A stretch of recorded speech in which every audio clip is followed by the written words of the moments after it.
Hello, I'm Chiles Head of Digital at the National Gallery.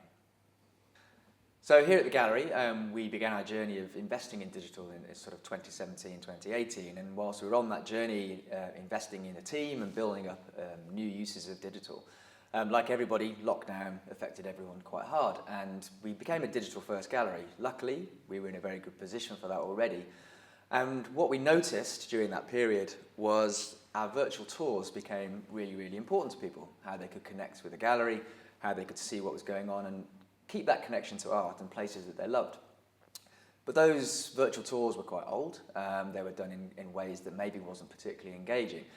And so what we decided to think about over that period is, well, how can we start to use some of these new tools? And like everybody, looking at these new tools to find ways of giving people a much more richer experience and learning from other sectors in terms of how, what type of software might be available for us to do this. And obviously, the gaming sector and the gaming technology is something that we looked at.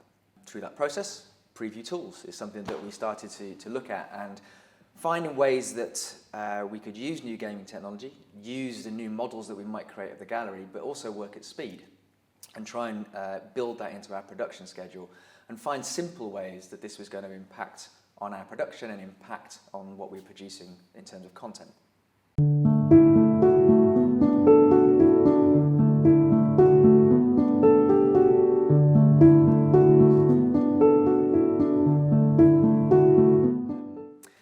In the galleries, we might do shoots in the galleries with the real paintings, and that takes a lot of effort and that requires a lot of logistics. And what we started to explore with preview tools was the richness of the models that we've created using, creating them in Unreal Engine and then using the preview tool software to create films allowed us to really speed up that process.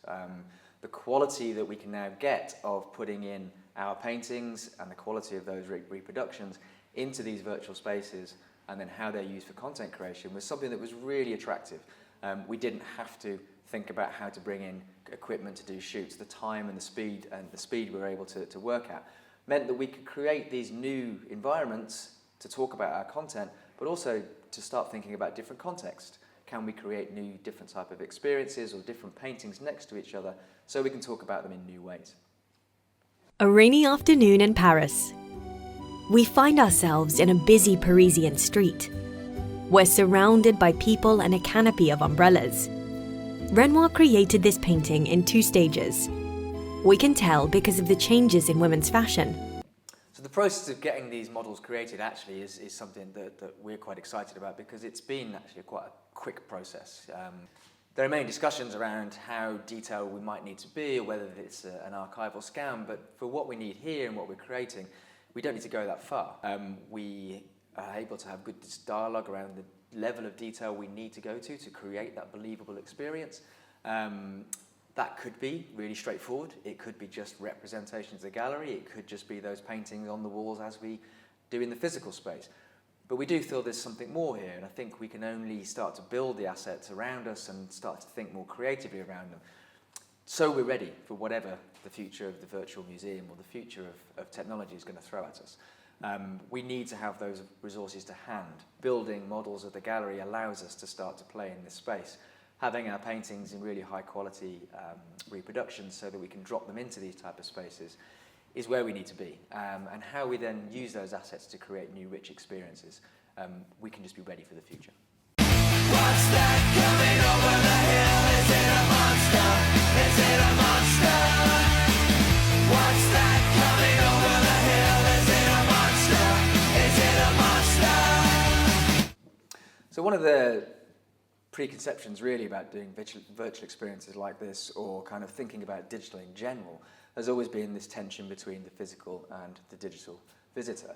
I think what we're getting to now is a situation where, especially for us, we're less concerned about that, the richness of the experiences we can create and what we mean in terms of our virtual visitors.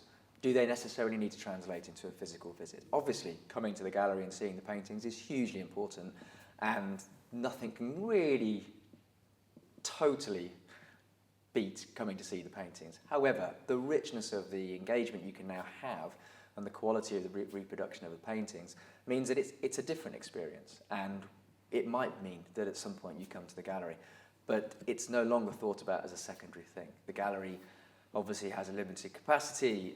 People are not travelling as much, and so we know that people will actually now start to consume content like this.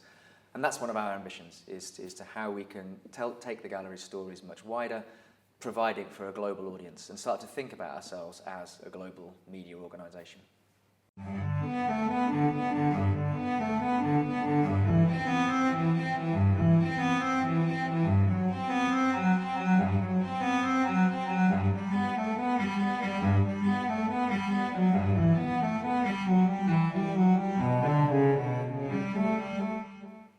So storytelling obviously is at the heart of everything that we do here, and tools like this really help us to explore that in new ways. We have a large social media following. How can we engage those people on a regular basis with different types of contexts and telling the stories of the paintings in new ways? Whether that's from our curatorial staff or our scientific staff, we can actually bring that into these new formats in such a rich and compelling way that means that we can keep up with demand. We can make much more content in a shorter space of time.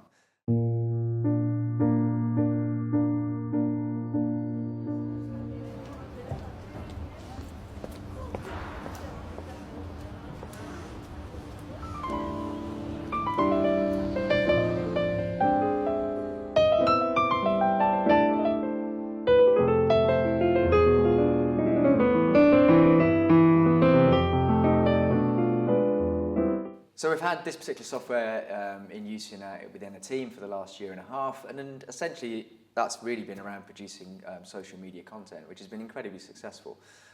Where we are starting to look at it now is how can we create slightly longer form content? Can we build different types of exhibitions and start to tell a more richer story for slightly longer periods? One of the things we've really expanded on over the last year and a half as well is our digital events. We do think that these types of tools can really start to engage people, our remote audiences.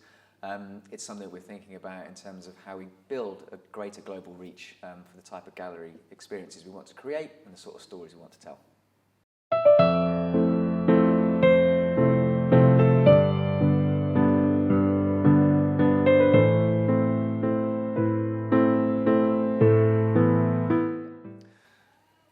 So what does this all mean for the gallery in terms of our audiences? Well, and how they reacted to it, I think has been hugely positive for us. One thing is, what is great to know is that people don't necessarily notice when we're doing a virtual gallery. They're actually just embedded in it. They're believing the space, and they're not thinking that it's getting in the way of their online visitor journey or how they're consuming the content. And so that's really exciting, is that we're starting to create these experiences that have a really rich impact for people. Our digital across the board has been really positive for our audiences, especially in terms of the remote engagement. We receive lots of feedback from people who can't get to the gallery, and therefore we know that using these tools and using this way of engaging people is the way to go.